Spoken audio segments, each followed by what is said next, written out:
What does it look like to Thomas Friedman, the author of From Beirut to Jerusalem, winner of 3 Pulitzer Prizes, New York Times columnist? Tom, this week, whatever criticisms you may have or I may have, Bibi Netanyahu goes back to Israel and he's hailed a hero.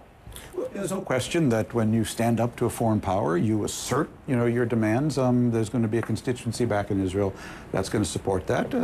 It's good work for it if you can get it. But what happens next week? I think we have to step back and really ask the big strategic question. Why is Israel popular? Why has this been an enduring relationship all these years?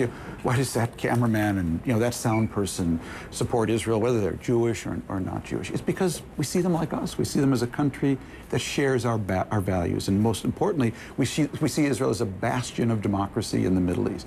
That's Israel's greatest strategic strength vis-a-vis the United States.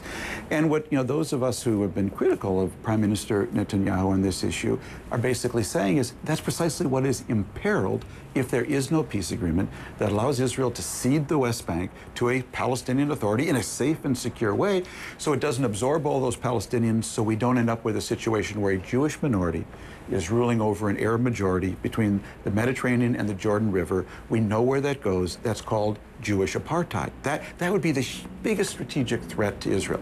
And the way you know that is if you look at the strategy of Hamas, Hezbollah, and Iran. What is their strategy? It is to make sure Israel must never leave the West Bank.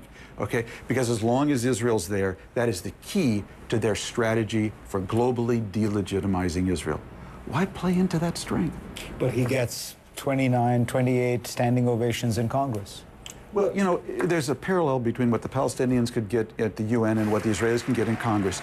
They can both stand up and read the phone book and be assured that a bunch of knuckleheads in the audience will stand and give them a standing ovation. So, but let's think about how Bibi could have really gotten a standing ovation. That would also have been in his long-term interest.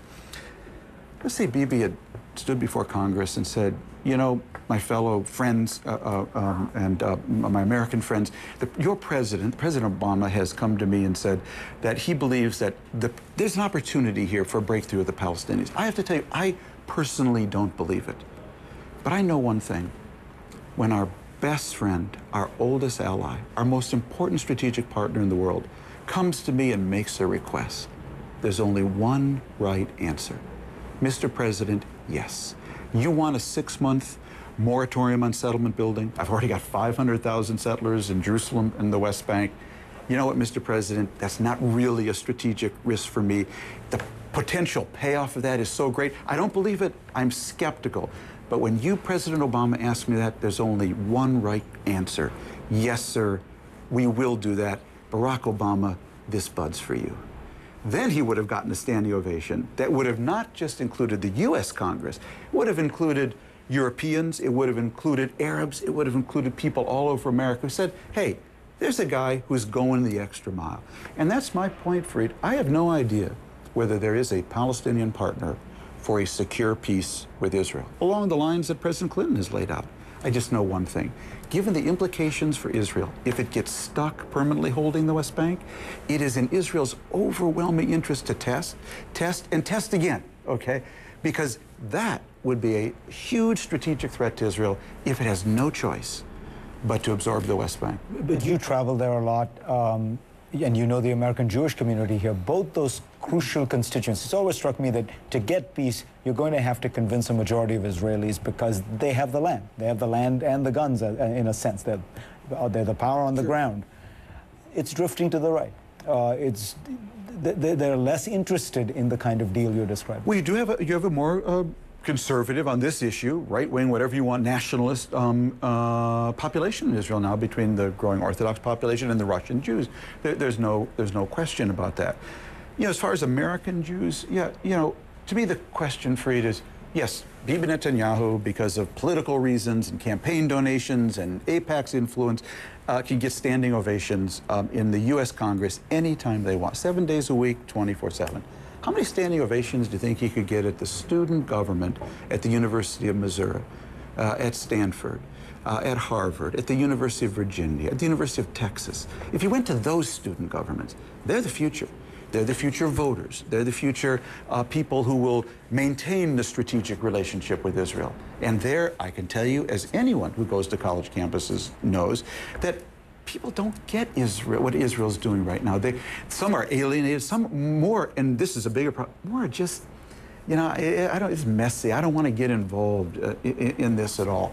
And you know, that's where, when I say to the Israelis, you don't have to worry about me. I mean, I grew up, you know, identifying with Israel very strongly, believing in a two-state solution, that the right of the Jewish people to a state in the Middle East next to a Palestinian state.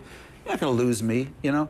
But what I don't see is people like me, Jews or non-Jews, being emotionally involved in this issue, growing up and caring about it. So that's the long term. That's Israel's strategic strength.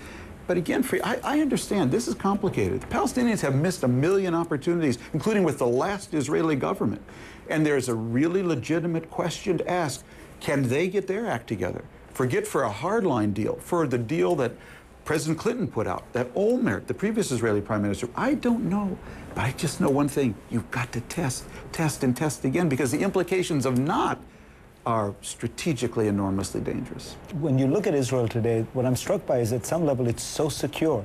It's this booming economy, it's powerful military that's gotten more powerful every year, nuclear arsenal, some of which is on submarines, and yet they behave like a disarmed Costa Rica, as Abe Eban once said. You know, and this is not a disarmed Costa Rica. This is a powerful country with a powerful society, a powerful economy, and but again, I understand.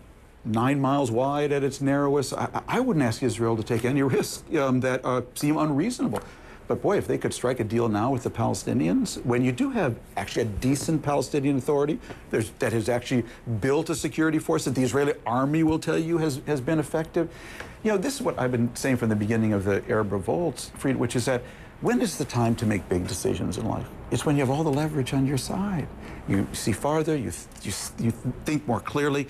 What did Hosni Mubarak do? He had 30 years of leverage vis-a-vis the Egyptian people to democratize his country. He didn't do it. He didn't use it. And then in 1 week, he tried to do what he should have done over 30 years. He failed completely. People didn't believe a word he said. You don't want Netanyahu to be the Hosni Mubarak of the peace process, where Israelis look back and say, we had all this time, decent Palestinian Authority, to test. I'm not saying cut a deal. I don't know whether there's a deal, but to really test whether they can deliver and do what we can to embolden and encourage and empower them. And we didn't use it. We just sat back and said, look, I got a good poll from my week in Washington. Well, la-di-da, I mean, throw you a fish. What is that good for, you know? Ultimately, you want to anchor this in a really secure relationship. You don't want to be the Hosni Mubarak of the peace process, where people say, what did you do when you had all that leverage? What, you cited a poll?